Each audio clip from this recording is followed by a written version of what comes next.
But it wasn't until when I was in residency when I started to really question the way that we were managing patients and trying to figure out, is there a way that we can prevent patients from getting chronic conditions, specifically chronic kidney disease, type 2 diabetes, heart disease, stroke, and all of the complications from it? And I was asking my attendings, and I was never given an answer. It was always just, oh, it's genetic, or there's nothing that can be done, or it's old age. And for some reason, I was not satisfied with that answer. I didn't know what the answer was.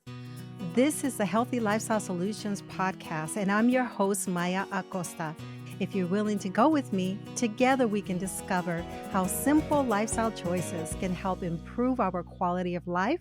Let's get started. So, friends, today I have Dr. Judy Brangman. There's so many reasons why I wanted you to come on the podcast. Branding yourself as the plant-based MD, and then all that you've been able to manifest as a result of that really stands out. And you're doing so much. I was impressed when you came up with your summit.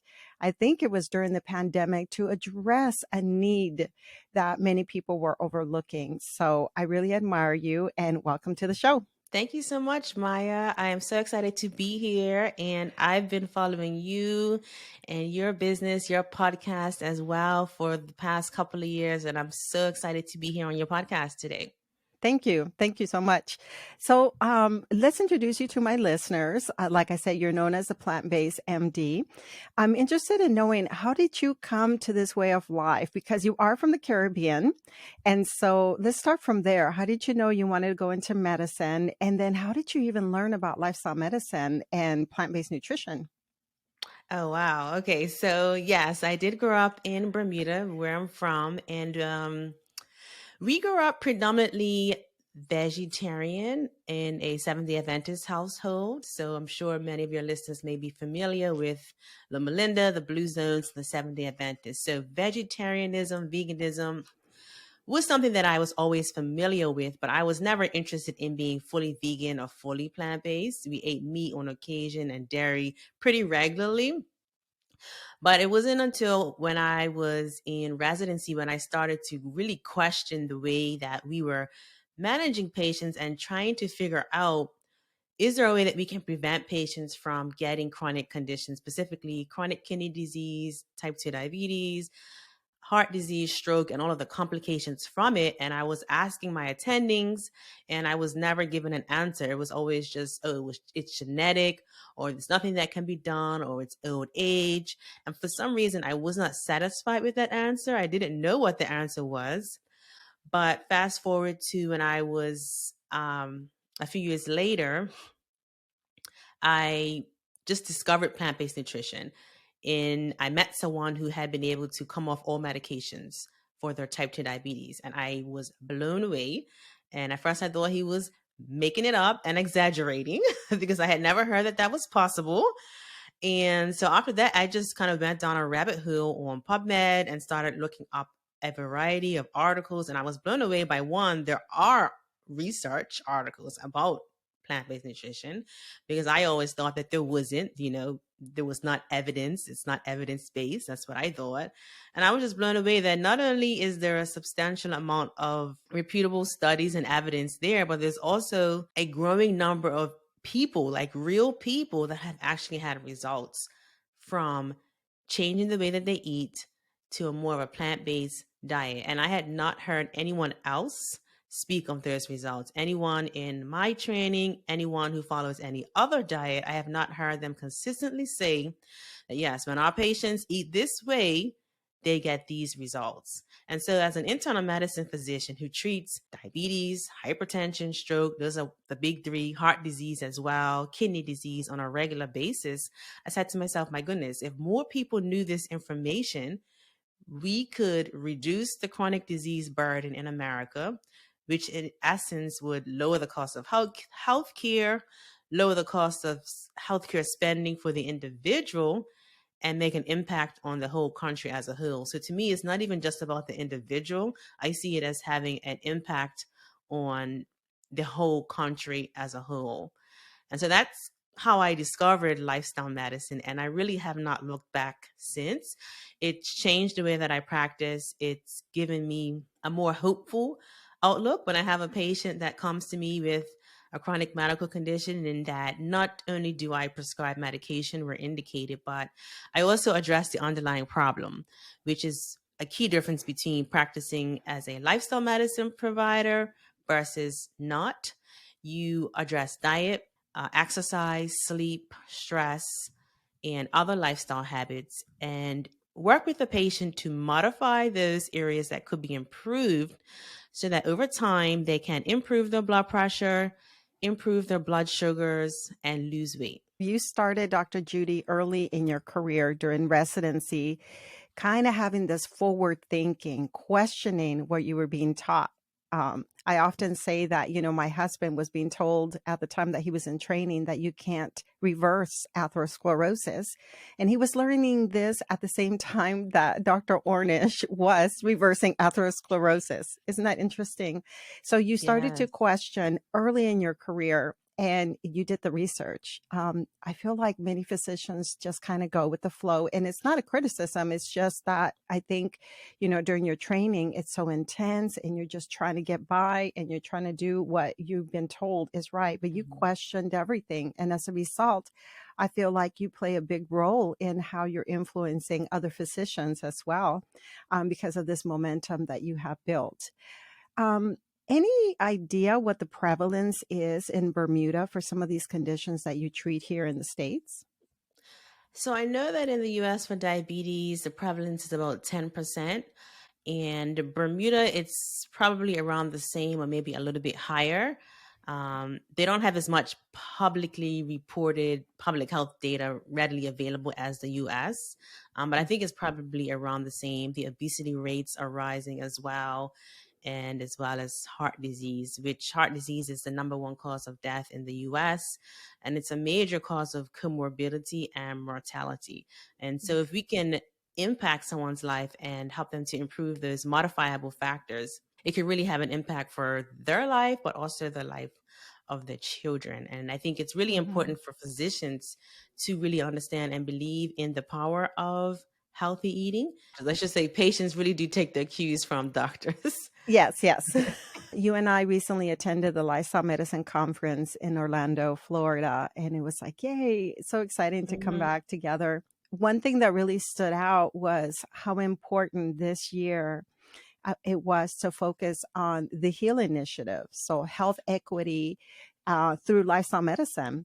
And I was able to have one of the physicians that spoke on mental health equity on the show before she presented at the conference. And so what I noticed and really stood out for me, especially when I went to the HEAL meetup group, and I want to say you were probably there. I might have seen you at the member interest group, is that there's more and more emphasis in outreaching to people that need this information that may not otherwise come into the information unless we educate other physicians that can come in contact with people that are in marginalized communities. So I was wondering if you'd like to speak about that, HEAL, for example, and also how you put together your summit during the pandemic to address a need when many of the people that were highly, highly affected by COVID were people in marginalized communities. Yes, absolutely. When the data and statistics were coming out with COVID and how the African American populations were adversely affected, were having worse outcomes from COVID, I was personally troubled by that information and I wanted to do something about it. And then, not only that, going back to medical school, I always remember hearing about whenever they were teaching about any given condition, they would always say, oh, and African Americans have the highest mortality from this condition. African Americans have the worst prognosis. African Americans have the worst outcomes. And I used to always be like, well, what is it? What can be done about it? And so I'm not one to just talk about the problem. Sometimes, most of the time, how I am is I want to actually do something about it. And so I knew that it was important because sometimes people of color may not think that plant-based eating is for their culture. They may think it's a Caucasian thing or a European thing, or they may think it's not going to taste good. So I knew that I needed to present people of color who eat this way to show other people of color that it's possible, it's doable, it's sustainable. It doesn't have to be expensive. It can taste delicious and it can taste good. And then also, when you talk about disparities of care, access to care, people of color tend to have lower access of care in certain communities and distrust of the healthcare community due to healthcare biases that exist and racism. But when you adopt a healthier eating pattern, it sort of takes back the ownership of your health or puts you in control of your health. That's why my first summit was called Reclaim Your Health. It was the Reclaim Your Health Summit so that people could feel empowered, that they could do something about their health rather than just leaving it to the hands of the healthcare system. Absolutely. Something that you touched on, the distrust of the medical care system, the healthcare system is so important, and not understanding the role that lifestyle modifications can play in preventing and reversing disease. I mean, how do we learn these things, especially, Dr. Judy, when we come from, say, cultures, especially my own, where self-care is like the last thing that you consider. You're just on survival mode. So when you have less resources in general, whether it be for food or access to quality education or access to quality health care, you're just kind of just surviving. And then suddenly someone comes to you and says, hey, you can prevent disease by changing the way you eat and exercising and managing your stress. It can be kind of like, why should I believe you? What can we do to help bridge that gap? Yes, that's so important. And oftentimes I do feel that the competing voices in the healthcare space is very confusing to the general public and the patient. If you go online, I still have people who to this day believe that soy is bad for you or that, carbs are bad or you can't eat fruit. So it is difficult, and I have found it challenging to kind of counteract those voices that are louder than the whole food plant-based voices. But the beauty of social media, as you've discovered with podcasting, YouTube, that's why I've really just taken a hold of the online space and creating webinars. I have my social media platform, which exists to educate people about the power of lifestyle medicine and plant-based nutrition. And I think each person can start in their own community. Everyone doesn't have to start a podcast or a YouTube or be on social media, but just be an example in your family of healthy living and healthy eating and sharing your story whenever you can, where relevant, of how eating healthy has changed your life, I think is a testimony and speaks volumes for people more than anything. Because people just generally just don't know. Even before I discovered the power of healthy eating, I knew and I was taught that healthy eating was important, but I didn't really think it really could make as much of an impact as in literally there's people who within a week of going whole food plant-based at like Dr. Ornish's program and those intensive places. I think Dr. Kelly has one, Black Hills. Within a week, their blood sugar is like down and they're having to reduce the patient's blood sugar medicines, what they're taking for diabetes. I didn't know that it was that powerful. I really thought that genetics was the biggest factor in disease. So just getting that message out, I think, is really important. And so we have to educate not only the patients, but the physicians as well, the dietitians, the nurses, everybody. And there is a huge pull in this country from pharmaceutical companies, to be quite frank. And so you also have to counteract that. There's funding for research that comes from pharmaceutical companies. So keep pushing the message. And, Yeah. more and more people are discovering that there's beauty and there's freedom in eating a whole food plant-based diet. And who doesn't want that? Right, exactly. You put together an online course that I signed up my mother for without asking her. I just went ahead and I purchased a course that you recently released. And then I had to sit down with her and explain to her how to do it because my mother is, doesn't necessarily have all the technical skills, but your program seems to be very easy to go through. So I was wondering if we could talk a little bit about that. How often is or how available is your online course and who is it designed for? Thank you. Yes, I was so excited that your mom signed up, that you signed her up. So we launched the course this year. And we launched it twice for helping women adopt more of a plant-based diet. So the women that we enrolled, that we targeted, were not plant-based eaters. They were wanting to be more plant-based, but they were kind of hesitant. And so it was a 7-week program. And in that, you learn the science behind plant-based diets, the benefits, you learn the nutrition, about how to count about protein, fat, and carbs, vitamins, minerals, and nutrients. We talked about soy. So there's recorded modules and there's live sessions as well as PDF handouts with cheat sheets for pretty much everything that you could need, from a grocery shopping guide to which vegetables are high in calcium and iron, so that you know how to get your nutrients. And it was really exciting and rewarding to see at the end. We just finished last month, and there was one woman in particular, I know at the beginning, she was like, I know that I need to go to plant-based because I have some health challenges, but I just love bacon. I can't stop eating bacon and pork. And then by the end, she was cooking tofu, and she had never eaten tofu before. Most of the women were like that. They had never cooked tofu before. But I had some cooking demonstrations in there. I did some, and then I had guest chefs do some, as well as some recipes of mine that was a part of it.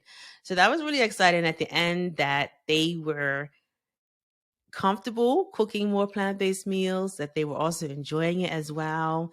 And some of the results that they received as a result of doing it were weight loss and improved blood pressure, and just felt much more confident in their ability to go plant-based. And I teach it as though it's a journey to plant-based. You know, you don't just go plant-based overnight and you stay there. Some might, but most people that come to me kind of struggle. So they kind of go up and down. So that's the market that I target, the people that want to be plant-based. They may not necessarily even want to be fully plant-based, but they want to eat more plant-based foods because they have a chronic medical problem and they generally want to be healthier, and especially minorities. Yes, absolutely. And I want to talk about those culturally appropriate foods that you and I understand are so important when we first are trying to get someone on board and to kind of plant the seed that these are the foods that you want to eat. We have to kind of pick foods that are more relevant to the foods that they would normally eat. So you were having, part of your course was to meet with your group once a week, and you were very interactive. Tell us about what that was like, the support that you were offering. So the weekly sessions were coaching. So group coaching to work through their mindset as far as their beliefs about plant-based eating, their beliefs about their ability to eat healthier, what barriers and challenges that they were having with regards to that. So it was a safe space for them to get coached. The content and the instruction portion was pre-recorded, and that was in the course portal that we had. And so, yes, it was a great time. I really was looking forward to the sessions. The ladies loved it. It was all women, and it definitely was a rewarding experience for them. So that really, really was great. That's awesome. Congratulations. I continue to be impressed by all that you're doing. And I know that for you it's like a mission. Like you're really not only a physician, but you're really a healer in many ways. And I love that you focus on the community of people of color because there's not enough representation.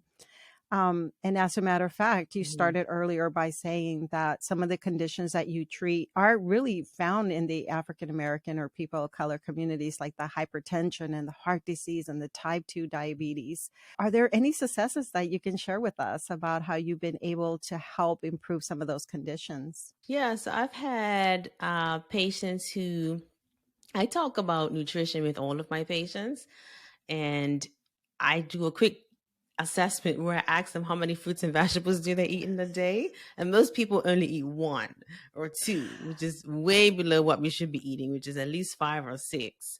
So I know I've had one patient, she was in her 60s, 70s, and had type 2 diabetes for probably 10 years.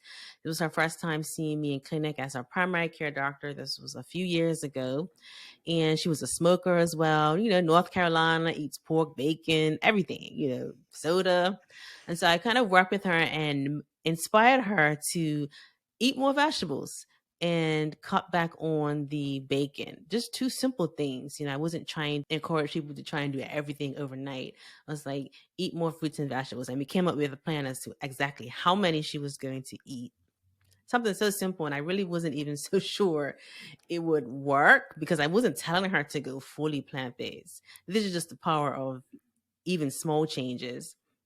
And then within 3 months, her hemoglobin A1C, which is the blood test that we use to assess how well someone's diabetes is controlled, it had dropped by like 3 points, which was amazing for her. Hers had been sitting around 10 for a very long time. And, now she was able to get to like 7 or 8 with just small changes. And so we worked farther and was able to get that down. So she was really excited. I was able to lower the doses of one of her oral diabetic medications. So that was exciting as well. And so I have many stories like that where people were able to improve diabetes. Type 2 is very easy. Type 1, you can improve the blood sugar, but you won't be able to get off insulin because you're insulin dependent with Sure. type 1. So I just wanted Okay. to say that difference. But I'm really passionate about type 2 diabetes because it's completely preventable and it's reversible too. So that and hypertension as a internist is what we see pretty much all day, every day. Mhm. And so, yeah, it's possible. And That again, you is, don't have to be fully plant-based. That's another thing that I think differentiates me from the community. Sometimes you may hear, okay, you have to be fully plant-based, but I've had people have results of being able to improve by going, 60, 70%. So I work with the patient to determine how plant-based they want to be. They may not want to completely reverse it. Let's just be honest. They may not want to necessarily come off all the diabetes medications. A win for them might be I take insulin, I take metformin, and I take another medicine. If I can get that down to 2 medicines and get off insulin, I'm good with that. So if that's their goal, that's what we work towards. yes. You're kind of touching on it. A new term that I just became familiar with that plant-based physicians like yourself are now working towards is deprescribing. So moving patients, slowly taking them off their medications. And that's what you're doing.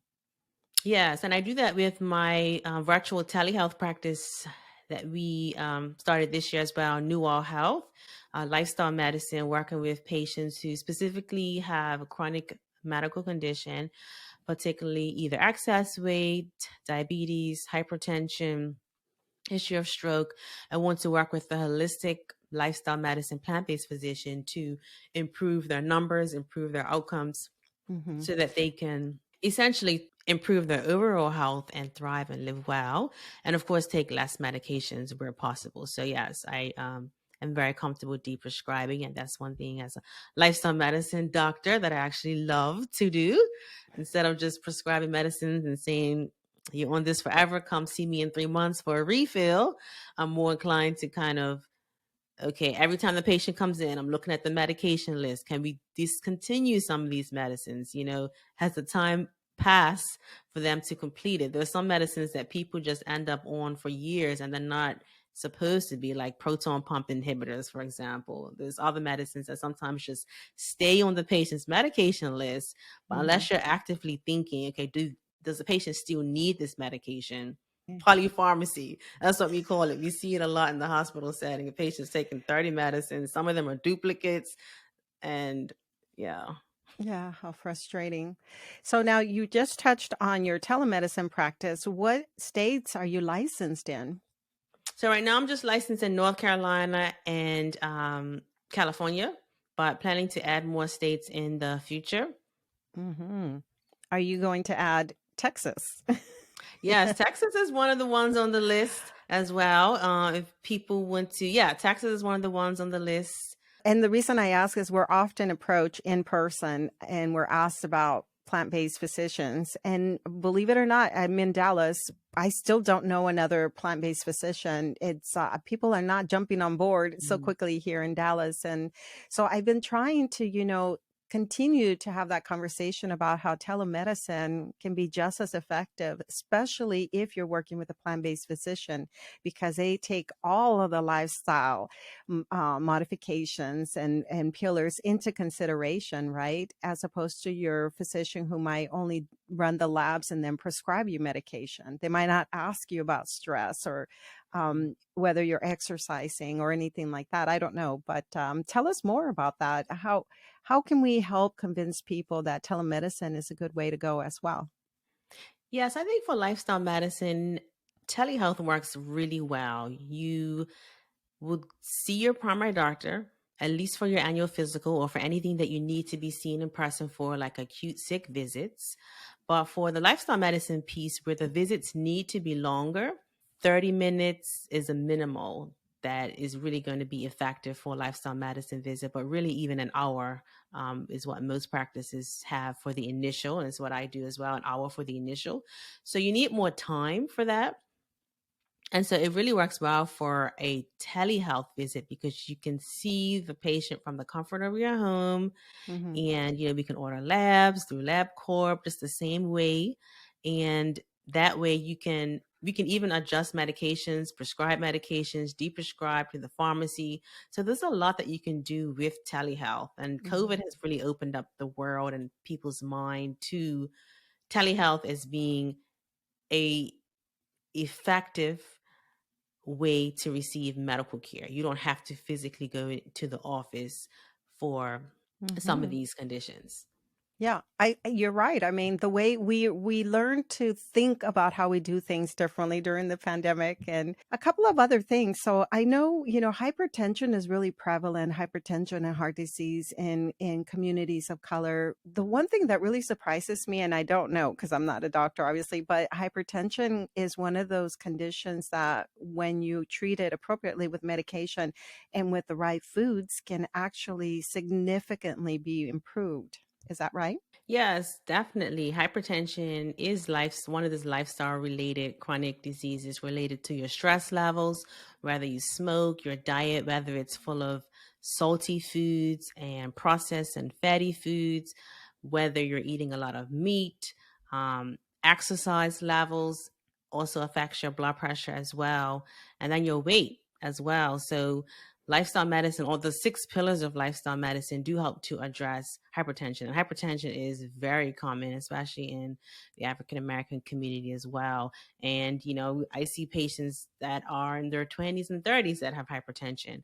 And one of the complications of hypertension that's uncontrolled is chronic kidney disease as well as stroke. So it's really important to have blood pressure that's managed well, and working with a nutritionist or a dietitian or lifestyle medicine physician to help change your diet, change some of the things in your lifestyle can really make a huge impact Mhm, for your mhm. viewers, can make a huge impact in your life. Yeah, Hypertension is so common. It's just like, it feels like everybody has it. exactly. And that's the part that I guess we need to continue to have the conversation that it's not necessarily genetic and that we are at the mercy of these conditions, but that we can actually take control of our health and do something to improve our health.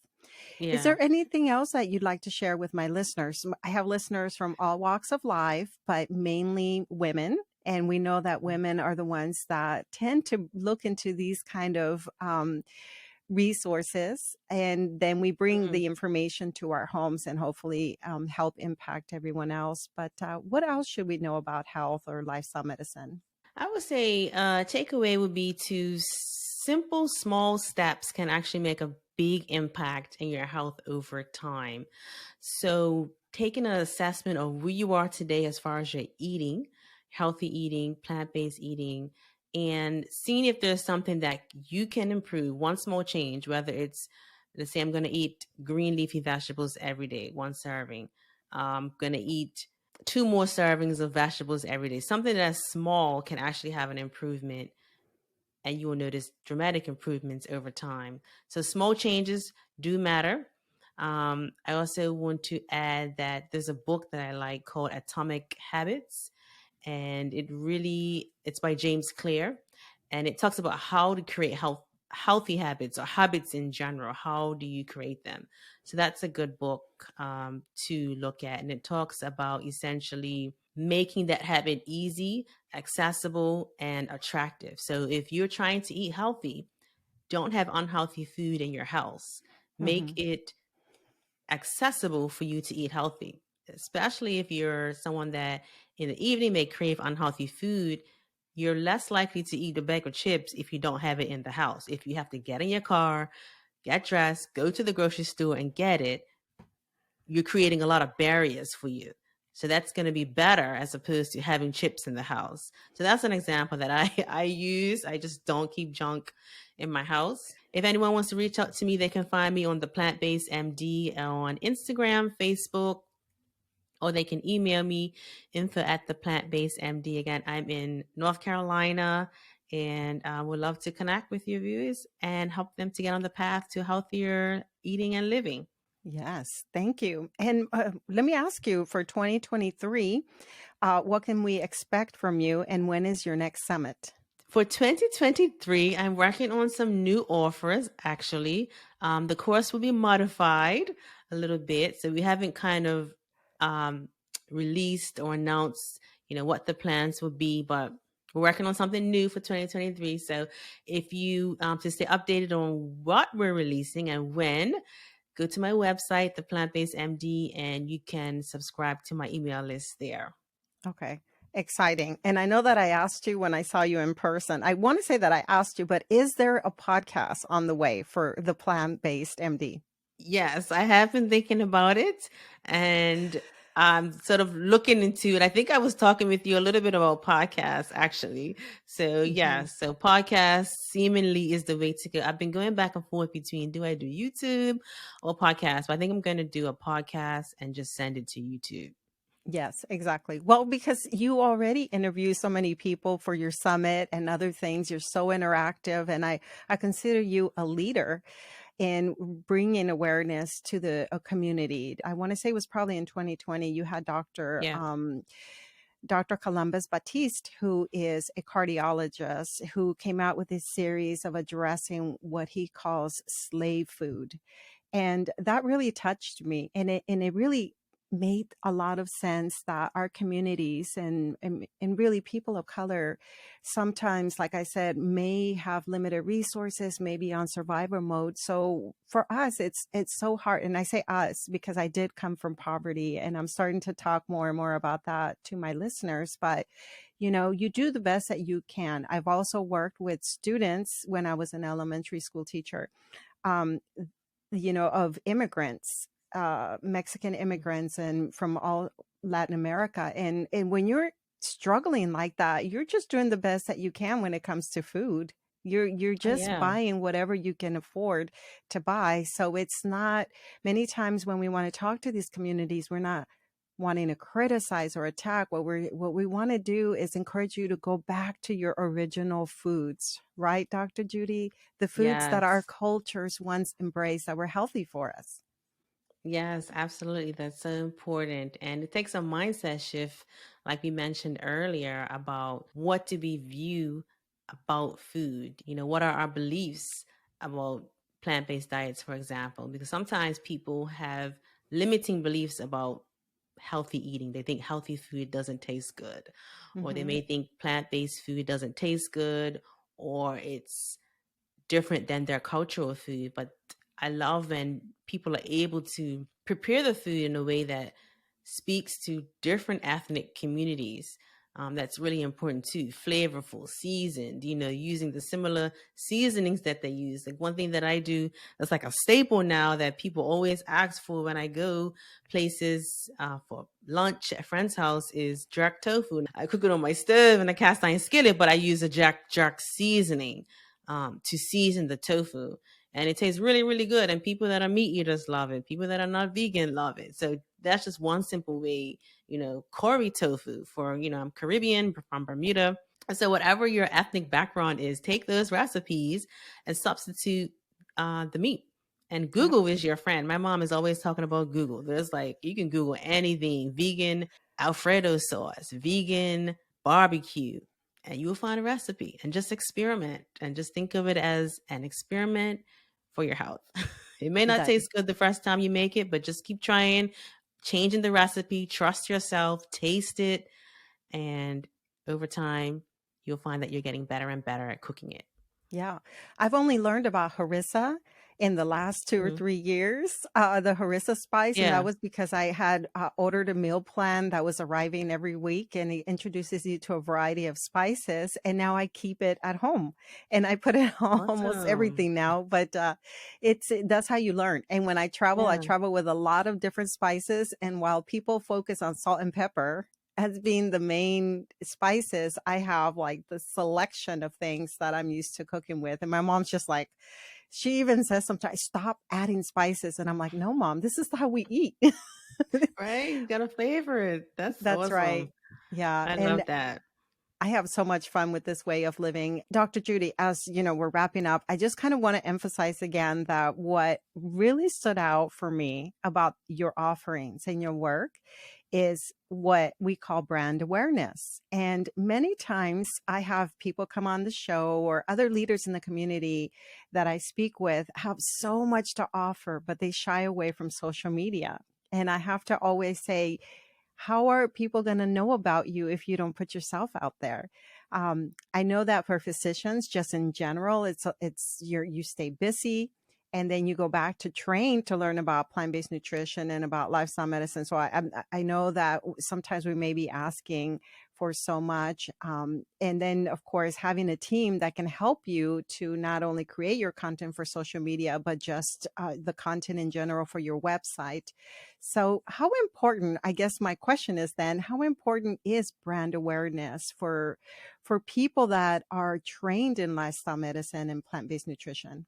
I think every physician who really wants to make an impact in the world, whatever area it is, or every person should be on social media. It's free to start an Instagram and a Facebook page, and you can learn by looking up on Google how to grow an Instagram page, how to create a reel. So it does take time. And of course, time is something that physicians don't have a lot of, but you can pay Yeah. people and hire people to do it. So I actually recently started offering that consult for physicians who are either entrepreneurs or they want to learn how to brand themselves, how to grow a social media presence, how to start a social media presence, because I did it from scratch and grew it all organically. So over the past several years have learned an awful lot about it, and I enjoy it. Actually, I've always been someone that has been kind of like a forward thinker or entrepreneurial mindset, so it kind of comes naturally to me to do things that's kind of out the box. Yep. And I'm not afraid to take risk. I think that's also one thing that's a concern. They're like, oh, well, what if I get sued, or what will my job think? I don't really worry about those things. I'm just like, this information needs to come out, so I'm going to start an Instagram page. And that's how I started. I started Instagram. Yeah.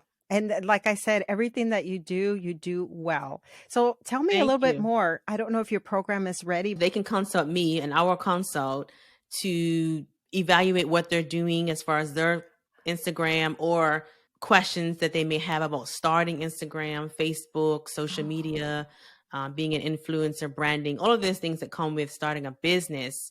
Um, Physicians can consult me for. So I'm offering that as a paid service. Wonderful. I'm going to make sure to include that. That is pretty cool. Yes, That absolutely. Yeah, Thank you. and if Thank you have a you. specific link for that, please let me know, and I'm going to make sure to share it because, like I said before, everything you do, I feel like you do it well Thank and you.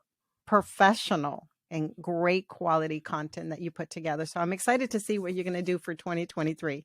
Thank you. So, Yes, everything is on my website, yeah. theplantbasedmd.com. All right. Well, Dr. Judy, it's been an honor having you on the show, and I wish you a happy 2023. Thank you so much, Maya, for having me. And I wish you a happy 2023 as well. Thank you. You've been listening to the Healthy Lifestyle Solutions podcast with your host, Maya Acosta. If you've enjoyed this podcast, do us a favor and share with one friend who can benefit from this episode. Feel free to leave an honest review as well at ratethispodcast.com/HLS. This helps us to spread our message. And as always, thank you for being a listener.